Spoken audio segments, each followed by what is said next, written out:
The prodigal prince before he was a king, Prince Hal was a problem. Born in 1386, the future Henry V grew up in the shadow of a stolen crown. His father, Henry IV, had usurped the throne from his cousin, Richard II, plunging England into a period of political instability, rebellion, and paranoia. The young prince, though he had proven his courage in battle putting down rebellions, spent much of his youth in London, a world away from the door. Embattled court of his father, Shakespeare would later immortalize him as a carousing rogue, the companion of the portly drunken knight Sir John Falstaff, spending his days and nights in the taverns of Eastcheap. While likely exaggerated, these tales captured a kernel of truth. Prince Henry was a charismatic and energetic young man who possessed a magnetic common touch, but his perceived frivolity and his political disagreements with his aging, sickly father made him a source of constant anxiety for the royal court. He was seen by many as a prodigal son, a wild youth seemingly unfit for the heavy burden of the crown. But when his father died in 1413, a profound transformation occurred. The 26-year-old who ascended the throne was not the reckless Prince Hal, but King Henry V, a man of intense piety, steely determination, and chilling ambition. The taverns were forgotten. He cast off his old companions and embraced the full, solemn weight of his royal duties. He sought to heal the political divisions at home, but his ultimate goal was far grander. He would secure his family still shaky, claim to the throne, and unite his fractious kingdom by focusing its energies on a single glorious purpose: the conquest of France. The claim and the gamble Henry V revived an old and seemingly dormant claim that the kings of England were, by right of ancestry, also the kings of France. The 100 Years' War had been dragging on for generations, but for years it had been a conflict of low-level raids and truces. Henry planned to renew it on a scale not seen in decades. His timing was perfect. France was catastrophically weakened, paralyzed by a bitter civil war between two powerful factions, the Armagnacs and the Burgundians. Its king, Charles VI, was prone to long bouts of insanity, believing he was made of glass. France was a kingdom without a rudder, ripe for the taking. Henry's preparations were meticulous and ruthless. He raised a massive fleet and a professional army, a force built around the most devastating weapon of the late Middle Ages, the English and Welsh longbowmen. He engaged in a charade of diplomacy, making outrageous demands of the French that he knew they could never accept, all while methodically preparing for war. He was a master of propaganda, casting his invasion as a just and holy quest to reclaim his rightful inheritance. In August of 1415, his great work began.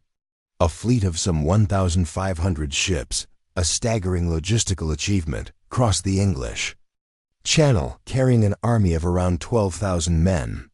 Their target was the strategic port of Harfleur on the Normandy coast. Henry had made his great gamble. He had pawned the crown jewels, gone deep into debt, and left England practically undefended. Failure would not just mean a military defeat.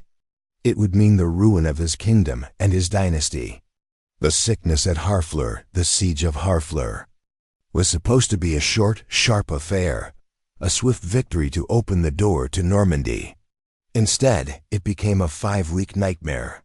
The town was far more strongly defended than anticipated, and its garrison fought with grim determination. Henry's army, bogged down in the swampy ground outside the walls, was ravaged by a more insidious enemy than the French: dysentery. The bloody flux, as it was known, tore through the English camp, killing men by the hundreds and incapacitating thousands more. By the time the town finally surrendered in late September, Henry's army was a shadow of the proud force that had landed a month earlier. He had lost nearly a third of his men to disease and combat. His grand strategy of conquering Normandy was in tatters. The campaigning season was nearly over, and his army was too weak to fight, let alone conquer. His advisors pleaded with him to cut his losses and sail back to England, but Henry refused to scuttle home in what would be seen as a humiliating defeat. In a decision of immense pride and breathtaking risk, he decided he would march his small, sick army overland some 150 miles to the English-held port of Calais. It was meant to be a defiant gesture, a demonstration that an English king could march with impunity through French territory. It was a decision that would lead his army to the brink of annihilation. The long march into a trap, the march to Calais, was a desperate ordeal. Henry's army, now numbering fewer than 6,000 men, perhaps only 1,000 men-at-arms and 5,000 archers, was a ragged, starving column trudging through hostile territory in the autumn rain. The French, recovering from their initial shock, had shadowed them, cutting off escape routes and destroying bridges. A massive French army, a magnificent host representing the entire chivalry of the kingdom, was gathering to crush the pathetic English force once and for all. Henry was forced to march his army inland, trying to find an unguarded river crossing. For over 2 weeks, the exhausted English were harried and hunted, their rations gone, their bodies racked with dysentery, their spirits sinking. Finally, after crossing the river some, they turned north towards Calais, only to find their path blocked. Near the small village of Agincourt, the French army had drawn up its battle lines, deliberately positioning itself across the road to Calais. There was no escape. The trap was sprung. The French were supremely confident. Chroniclers' estimates of their numbers vary wildly, but they outnumbered the English by at least 3 to 1, and perhaps by as much as 6 to 1. Their army was a glittering spectacle of noble knights and men-at-arms, clad in the finest plate armor, their banners snapping in the wind. They saw before them a tiny, exhausted, and disease-ridden army of commoners. For the French nobility, it was not a question of if they would win, but of how many English nobles they would capture for a rich ransom. They spent the night before the battle feasting and playing dice for the English lords they would take on the morrow. The English, in contrast, spent the night in grim silence, confessing their sins and preparing their souls for death. St. Crispin's Day, the morning of October 25, 1415. St. Crispin's Day dawned cold and wet. The battlefield was a narrow strip of recently plowed farmland, a muddy funnel between 2 dense forests. The ground, already saturated by autumn rains, had been churned into a deep, clinging morass. This terrain, chosen by the French, would prove to be their undoing. It negated their vast numerical superiority, preventing them from outflanking the small English army. King Henry V, understanding the terror his men felt, rode before his small, shivering army. Shakespeare would later write for him one of the most famous speeches in the English language, the St. Crispin's Day speech. "We few, we happy few, we band of brothers." While the exact words are lost to history, the sentiment is not. Henry, a charismatic and inspirational commander, moved among his men, speaking of honor, duty, and the justice of their cause. Steeling their resolve for the fight to come, he arranged his small force with masterful simplicity. At the center were his dismounted men-at-arms, including himself, a line of steel bristling with lances. On either side of them, in wedge-shaped formations, were his greatest weapon, the longbowmen. They were not knights, but yeomen, commoners, hardened by years of practice. In preparation, Henry had them hammer thousands of 6-foot-long, sharpened wooden stakes into the soft ground before them, creating a deadly hidden fence to impale and break a cavalry charge.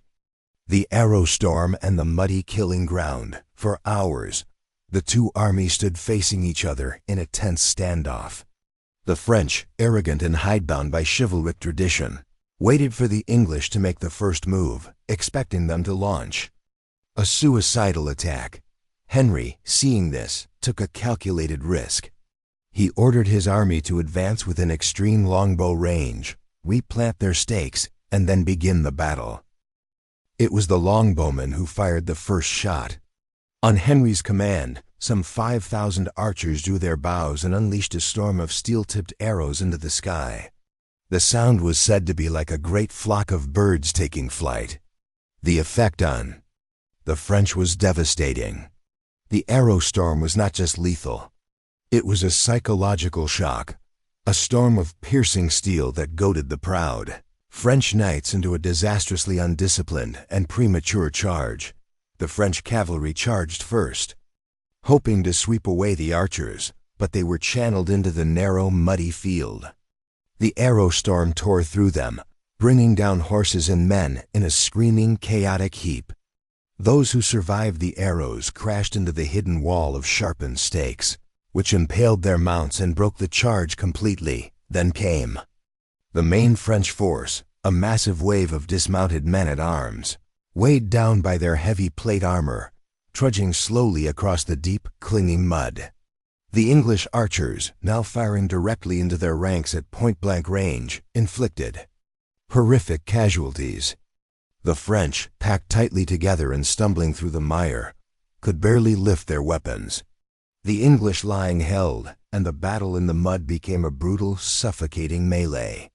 The English archers, their arrows spent, dropped their bows and joined the fray with swords, axes, and mallets, slaughtering the exhausted and immobilized French knights. The field of Agincourt had become a killing ground. The controversial end and the miracle's aftermath. After hours of brutal fighting, the French first and second lines had been utterly broken. Thousands lay dead or wounded, and hundreds of high-ranking nobles had been taken prisoner. Then a crisis occurred.